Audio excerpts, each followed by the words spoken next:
అక్కడ అమ్మలాగా స్పందించాడు ఆయన. ఒక అమ్మలాగా స్పందించాడు యేసయ్య. నాకు చాలా ఇష్టమవుతుంది ఈ మాట చెప్పటం.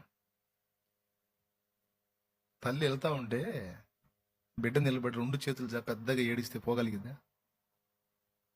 ఒకసారి ఆ సన్నివేశం ఊహించు. నీ బిడ్డ, తండ్రి నువ్వు పోగలవా? నీ వల్ల ఇద్దా?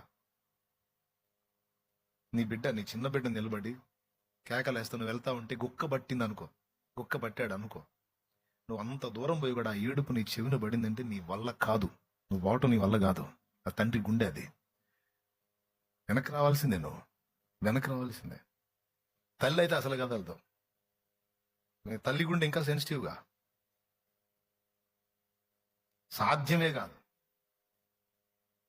మరణ పడకలో ఉన్న తల్లైనా సరే బిడ్డ ఏడుపు విందంటే అమ్మ ఏడుస్తుంది, అమ్మ ఏడుస్తుందంట. మరణ పడకలో ఉండి కూడా నా బిడ్డ ఏడుస్తుందంట. అరే నువ్వు చచ్చిపోతున్నావే తల్లి, ఇంకా ఎక్కడ బిడ్డ అంటే లేదు లేదు, నా బిడ్డ ఏడుస్తుంది.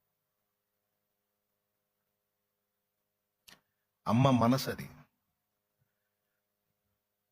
ఆడపిల్ల సమాధి దగ్గరికి రావటమే కష్టం. సమాధి దగ్గరికి వచ్చి నన్ను వెతుకుతున్నావు. నాకు అమ్మ కావాలని పసిపాప ఏడ్చినట్టు నాకు యేసు కావాలి అని ఏడ్చింది మగ్దలీనా. నాకు యేసు కావాలి.